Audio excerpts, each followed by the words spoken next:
அருமை இரட்சகரும் ஆண்டவரும் ஆகிய இயேசு கிறிஸ்துவின் இனிய நாமத்தில் உங்களை வாழ்த்தி வரவேற்கிறேன். இந்த வீடியோ மூலியமாக உங்களை சந்திப்பதில் மிக்க மகிழ்ச்சி. இப்பொழுது நம்ம இன்றைய தினத்தில் விசுவாசத்தை குறித்து பார்க்க இருக்கிறோம். விசுவாசத்தை குறித்து பகுதி 1 இந்த செய்தி கொடுக்க இருக்கிறேன்.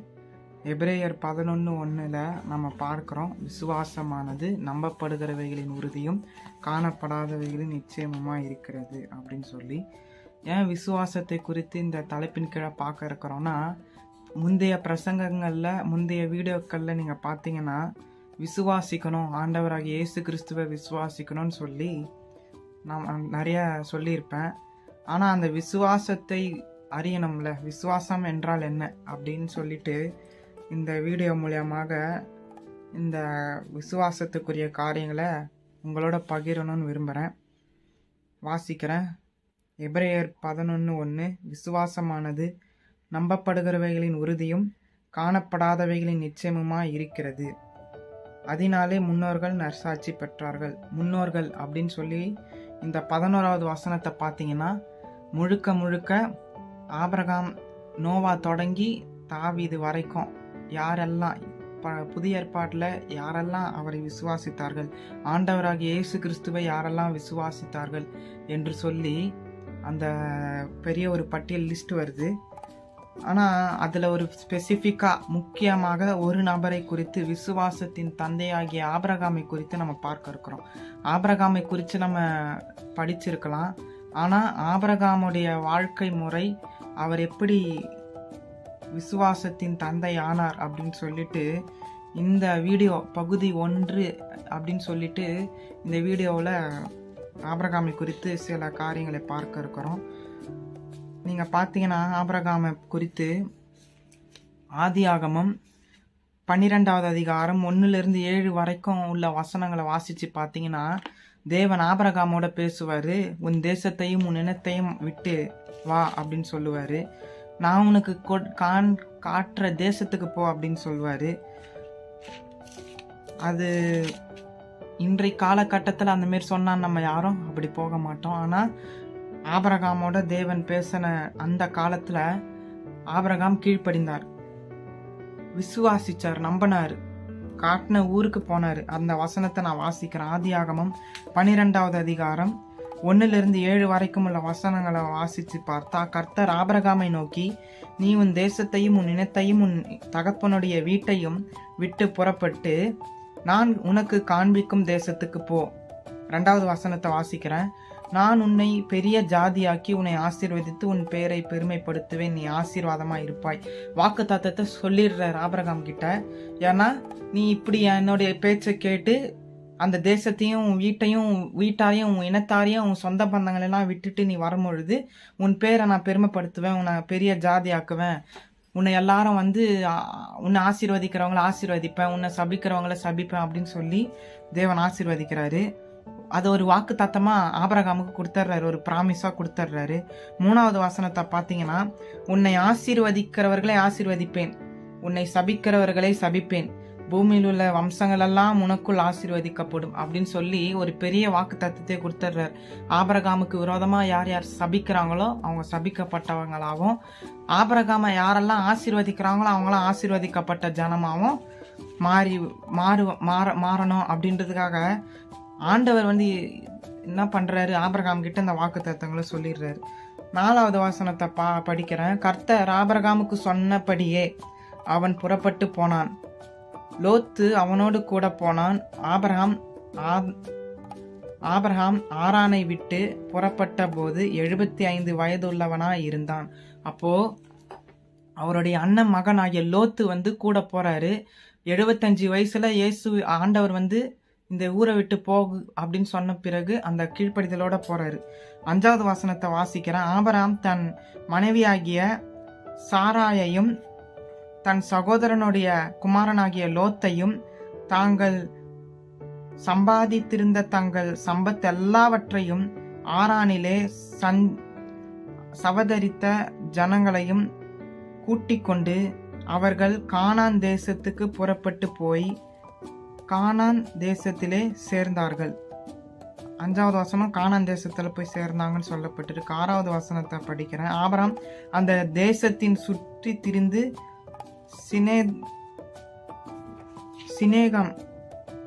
சினேகம் என்னும் இடத்துக்கு சமீபமான மோரே என்னும் சமபூமி மட்டும் வந்தான்.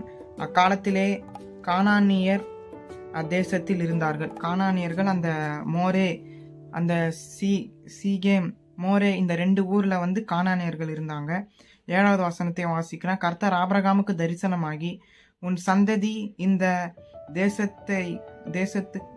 உன் சந்ததிக்கு இந்த தேசத்தை கொடுப்பேன் என்றார்.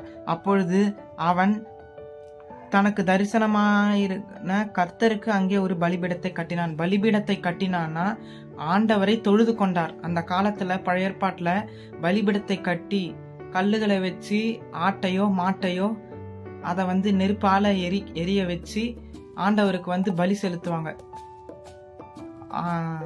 1000 ஸ்தோத்திர பலி இன்றைக்கு நம்ம எப்படி ஏறெடுக்கிறோமோ அதே போல ஆட்டு மாடு இவைகளை பலியை வைத்து அதை தகன பலியா எரிக்க வச்சு ஆண்டவருக்கு பலி செலுத்துவாங்க. அதை தான் தொழுகையா அந்த காலத்துல இருந்தது. அதனால ஆபிரகாம் இந்த காரியத்தெல்லாம் வாக்கு தத்தத்தையெல்லாம் கொடுத்து ஆபிரகாமை கூப்பிட்டதுனால ஆபிரகாம் தேவனை தொழுது கொள்றாரு. அதன் பிறகு பார்க்கலாம். அதுக்கப்புறம் ஆபிரகாமுக்கு தேவன் அநேக வாக்கு தத்தங்களை தரார். அதை நம்ம பார்க்கும்பொழுது ஆதியாகமம் 13வது அதிகாரம் 14 - 18 வரைக்கும் நம்ம பார்த்தோம்னா ஆபிரகாம் ஆண்டவர் வாக்கு தத்தங்களை தராரு. அதையும் நான் வாசிக்கிறேன். சோதோமின் ஜனங்கள் பொல்லாதவர்களும் கர்த்தருக்கு முன்பாக மகா பாவிகளுமாய் இருந்தார்கள். லோத்து ஆபிரகாமை விட்டு பிரிந்த பின்பு கர்த்தர் ஆபிரகாமை நோக்கி, உன் கண்களை ஏறெடுத்து நீ இருக்கிற இடத்திலிருந்து வடக்கையும் தெற்கையும் கிழக்கையும் மேற்கையும் நோக்கிப்பார். 15வது வசனத்தை வாசிக்கிறேன். நீ பார்க்கிற இந்த பூமி முழுவதையும் நான் உனக்கும் உன் சந்ததிக்கும் என்றென்றைக்கும் இருக்கும்படி கொடுத்து.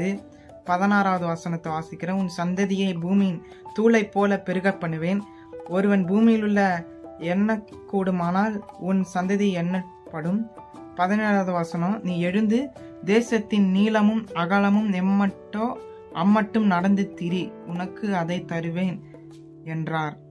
17 வாசிக்கிறேன். நீ எழுந்து தேசத்தின் நீளமும் அகலமும் அம்மட்டும் நடந்து திரி, அதை உனக்கு தருவேன் சொல்றாரு. 18 வாசிக்கிறேன். அப்பொழுது ஆபிரகாம் கூடாரத்தை பெயர்த்து கொண்டு போய் எப்ரோனில் இருக்கும் மம்ரேயின் சமபூமியில் சேர்ந்து குடியிருந்து அங்கே கர்த்தருக்கு ஒரு பலிபீடத்தை கட்டினான். அப்போ தேவன் சொன்ன வார்த்தையை ஆபிரகாம் கீழ்ப்படிந்து அந்த தேசத்தை நடந்து திரி, நீ நடக்கிற எவ்வளவு நீளம் எவ்வளவு அகலமோ அந்த அகலத்துக்கு வரைக்கும் உன்னுடைய தேசமா அது இருக்கும், அது உன்னுகிட்டே ஒப்பு கொடுக்கறேன் அப்படின்னு சொல்றாரு ஆண்டவர். ஆபிரகாம் கீழ்ப்படிந்து அந்த தேசத்தை நடந்து திரிகிறாரு. அப்ப என்ன பண்றாருன்னா இவருடைய கூடாரத்தை பெயர்த்து கொண்டு போய் எப்ரோன்ல இருக்கிற மம்ரேயின் சமபூமியில குடியிருந்த அந்த இடத்துல ஆண்டவருக்கு திரும்ப ஒரு பலிபீடத்தை கட்டி திரும்ப ஆண்டவரை தொழுது கொள்றார். அப்போ ஆபிரகாமுடைய விசுவாசத்தை பாருங்க.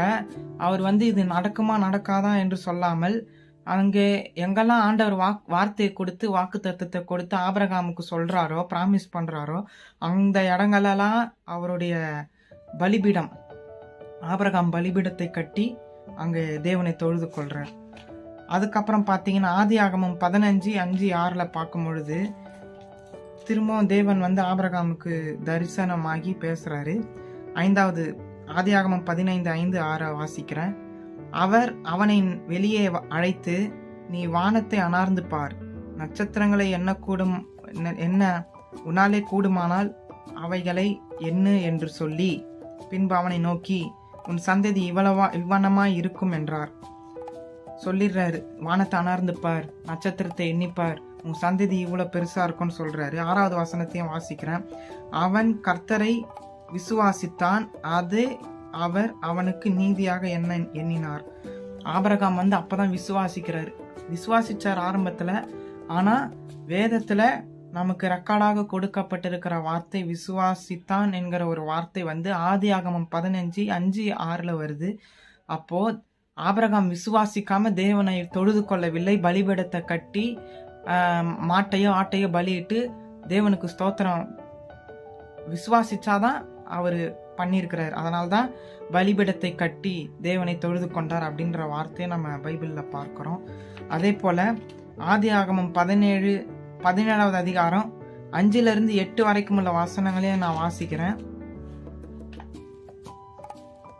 இனி உன் பெயர் ஆபிரகாம் என்னப்படாமல் நான் உன்னை திரளான ஜாதிகளுக்கு தகப்பனாக ஏற்படுத்தினபடியால் உன் பெயர் ஆபிரகாம் என்னப்படும். 6வது வசனம், உன்னை மிகவும் அதிகமாய் பலுக பண்ணி உன்னிலே ஜாதிகளை உண்டாக்குவேன், உன்னிடத்திலிருந்து ராஜாக்கள் தோன்றுவார்கள். 7வது வசனம், உனக்கும் உனக்கு பின்வரும் உன் சந்ததிக்கும் நான் தேவனா இருக்கும்படி எனக்கும் உனக்கும் உனக்கு பின் தலைமுறை தலைமுறையாக வரும் உன் சந்ததிக்கும் நடுவே என் உடன்படிக்கையை நித்திய உடன்படிக்கையாக ஸ்தாபிப்பேன். இது எப்போ சொல்றாருன்னா, ஆபிரகாம் கிட்டத்தட்ட ஒரு 3/4 வாசி ஆண்டவரை விசுவாசிச்சு ஒவ்வொரு காரியத்தையும் கீழ்ப்படிஞ்சு செஞ்ச பிறகு, அதாவது ஒரு நிறைய சம்பவம் நடந்துருது. சாரால் அவங்களுக்கு குழந்தை இல்லாதனால எகிப்து தேசத்துக்கு போய் எகிப்து தேசத்தின் ஒரு அடிமை பெண்ணை தெரிந்தெடுத்து அந்த அடிமை பெண் மூலமா ஒரு குழந்தைய பெற்று எடுக்கலாம் அப்படின்னு சொல்லி சாராய் ஆபிரகாம் ஐடியா கொடுக்குறாங்க. ஆபிரகாம் அந்த சம்மதிச்சு இன்னொரு பெண்ணை ஆகார் அப்படின்னு சொல்ற அந்த பெண்ணோட ஆபிரகாம் இணைஞ்சு குழந்தைய பெருக்கும் பொழுது அந்த குழந்தை இஸ்மவேல் அப்படின்னு பேர் வைக்கிறாங்க. ஆனா அது அல்ல, இதுதான் உன் கர்ப்ப பிறப்பு, ஈசாக்கு தான் உன் கர்ப்ப பிறப்பு அப்படின்னு சொல்லி ஆண்டவர் வாக்குத்தத்தம் பண்றாரு. அதன் பிறகும் ஆண்டவர் சொல்றாரு, வாக்குத்தத்தத்தை சொல்லிட்டு 17:5-8 பார்க்கும் போது உன்னை அதிகமா பழுக பெருக பண்ணுவேன், ராஜாக்கள் தோன்றுவார்கள் அப்படின்னு சொல்லிடுறாரு. 7வது வசனத்தை பார்க்கும்போது இதை நித்திய உடன்படிக்கை உன்னோட ஒரு உடன்படிக்கை பண்றேன், உன்னோட ஒரு அக்ரிமெண்ட் பண்றேன் அப்படின்னு சொல்லி ஆபிரகாமோட உடன்படிக்கை பண்றார். 8வது வசனத்தை படிக்கிறேன். நீ பரதேசியாய் தங்கி வருகிற கானான் தேசம் முழுவதையும் உனக்கும் உனக்கு பின் வரும் உன் சந்ததிக்கும் நித்திய சுதந்திரமாக கொடுத்து நான் அவர்களுக்கு தேவனாய் இருப்பேன் என்றார். ஏன்னா தேவனுடைய திட்டம் என்னன்னா, ஆபிரகாமை வச்சு அவருக்கென்று ஒரு சந்ததியை உருவாக்க வேண்டும். அதாவது இஸ்மவேல் பிறந்தார், ஈசாக்கும் பிறந்தார், 2 பேர் பிறந்தாருங்க. ஆனா இஸ்மவேல் தேவன் சொன்ன பிரகாரம் வாக்குத்தத்தம் பிராமிஸ் பண்ணப்பட்ட ஒரு குழந்தை அல்ல, ஈசாக்கு தான் பிராமிஸ் பண்ணப்பட்ட குழந்தை. அதனால தேவனுடைய ஜனம், தேவனை சேவிக்கிற ஜனம், தேவனை சேவிக்காத ஜனம்ன்ற வித்தியாசம் ஆபிரகாம் மூலியமாக 2ஆக பிரிந்தது. இப்போ இந்த சம்பவத்தின் மூலமா நம்ம என்ன கத்துக்கிறோம்னா, தேவன் தம்முடைய திட்டத்தை மனிதனை வைத்து பயன்படுத்துகிறார். ஆனா விசுவாச பட்டியலில் வரும்பொழுது இவர் சோர்ந்து போகல, பின்வாங்கல, முறுமுறுக்காம தேவனுக்கு ஒவ்வொரு காரியத்திலும் கீழ்ப்படிந்து ஆபிரகாம் கடைசியாக பார்க்கும் பொழுது அந்த குழந்தையை 100 வயதுல ஆண்டவர் ஈசாக்கை பிறக்க பண்றாரு. அந்த வசனத்தையும் நான் வாசிச்சிடுறேன். ஆதியாகமம் அதுக்கு முன்னாடி ஒரு சிம்டம்ஸ் தேவன் ஆபிரகாமுக்கு காண்பிக்கிறார். ஆதியாகமம் 18வது அதிகாரம் 2 மற்றும் 10 வசனங்களை நான் வாசிக்கிறேன். ஆதியாகமம் 18:2. தன் கண்களை ஏறெடுத்து பார்க்கும் பொழுது இதோ 3 புருஷர் அவனுக்கு எதிரே நின்றார்கள். அவர்களை கண்டவுடனே அவன் கூடார வாசலில் இருந்து அவர்களுக்கு எதிர்கொண்டு ஓடி தரை மட்டும் குனிந்து 10வது வசனத்தை வாசிச்சா, அப்பொழுது அவர் ஒரு உற்பவ காலத்திட்டத்தில் நிச்சயமாய் உன்னிடத்திற்கு திரும்ப வருவேன், அப்பொழுது உன் மனைவியாகிய சாராளுக்கு ஒரு குமாரன் இருப்பான் என்றார். சாராள் அவருக்கு பின்புறமாய் கூடார வாசலில் இதை கேட்டு கொண்டிருந்தாள். அதாவது ஆபிரகாமுடைய மனைவி சாராளுக்கு தேவனுடைய வார்த்தை வருது. அந்த 3 புருஷர்கள் அதுல ஒருத்தர் சொல்றாரு, இதே ஒரு கால திட்டத்துல வரும்பொழுது சாராளுக்கு குழந்தை இருக்கும் அப்படின்னு சொல்லி தேவன் அந்த 3 புருஷர்கள் மூலியமா தேவன் பேசுறாரு. அதை சாராள் கேட்கறாங்க. அதுக்கு அடுத்த வசனத்தை நம்ம பார்க்கும் பொழுது இது முதலாவது ஒரு சிம்டம்ஸ். ரெண்டாவது சிம்டம்ஸா நம்ம பார்க்கும் பொழுது ஆதியாகமம் 21:2-8 வரைக்கும் உள்ள வசனங்களை நம்ம வாசித்தா, ஆதியாகமம் 21வது அதிகாரம் 2-8. ஆபிரகாம் முதிர் வயதா இருக்கையில் சாராள் கர்ப்பவதியாகி, அதாவது அந்த முதல் சிம்டம்ஸ் போயிடுச்சு. இப்போ 100 வயசு பாட்டி கிழவர்களாக இவங்க மாறிட்டாங்க. ஆபிரகாம் 75 வயசுல தேவன் பிராமிஸ் பண்ணாரு. ஆனா இப்ப பாத்தீங்கன்னா இவருக்கு 100வது வயதுல குழந்தை வருது. சாராள் ரொம்ப வயதானவங்களா மாறிடுறாங்க. ஆனா வசனம் சொல்லுது, ஆபிரகாமுக்கு முதிர் வயதா இருக்கையில் சாராள் கர்ப்பவதியாகி தேவன் குறித்திருந்த காலத்திலே அவனுக்கு ஒரு குமாரனை பெற்று அதுக்கப்புறம் வசனம் வாசிக்கிற 3. அப்பொழுது ஆபிரகாம் தனக்கு சாராள் பெற்ற குமாரனுக்கு ஈசாக்கு என்று பெயரிட்டான். 4வது வசனத்தையும் வாசிக்கிறேன். தன் குமாரனாகிய ஈசாக்கு பிறந்தாம் 8ஆம் நாளிலே ஆபிரகாம் தனக்கு தேவன் கட்டளையிட்டிருந்தபடி அவனுக்கு விருத்த சேதனம் பண்ணினான். விருத்த சேதனம் என்றால் பழைய ஏற்பாட்டின்படி நுனித்தோலை எடுக்கணும், நுனித்தோலை வெட்ட வேண்டும். அதுதான் முறை. அதை செஞ்சு விட்டாங்க. 5வது வசனத்தை வாசிக்கும் பொழுது, தன் குமாரனாகிய ஈசாக்கு பிறந்த பொழுது ஆபிரகாம் 100 வயதா இருந்தான். 100 வயசுல தான் ஈசாக்கு வராரு. அப்போ 6வது வசனத்தையும் வாசிக்கிறான். அப்பொழுது சாராள், தேவன் என்னை நகைக்க பண்ணினார், இதை கேட்கிற யாவரும் என்னோட கூட நகைப்பார்கள். அந்த சாராள் என்பவங்க என்ன சொல்றாங்க, இந்த வயசுல எனக்கு குழந்தை பிறந்துடுச்சு, ஐயோ எல்லாரும் என்னை கிண்டல் பண்ணுவாங்களே அப்படின்னு சொல்லி அந்த அம்மா துக்கப்படுறாங்க. ஐயோ நகைப்புக்குள்ளாயிட்டேனே, கேலி கிண்டலுக்கு ஆளாயிட்டேனே என்று சொல்லி வேதனைப்பட்டாங்க. அதன் பிறகு 7வது வசனத்தை வாசிக்கிறேன். சாராள் பிள்ளைகளுக்கு பால் கொடுப்பாள் என்று ஆபிரகாமுக்கு எவன் சொல்லுவான்? அவருடைய முதிர் வயதிலே அவருக்கு ஒரு குமாரனை பெற்றாளே என்றான். அப்போ அந்த அம்மாவுடைய அச்சம் என்னன்னா, முதிர் வயதுல யாரும் குழந்தை பெற்றிருக்க முடியாது. இயல்பாக பார்த்தா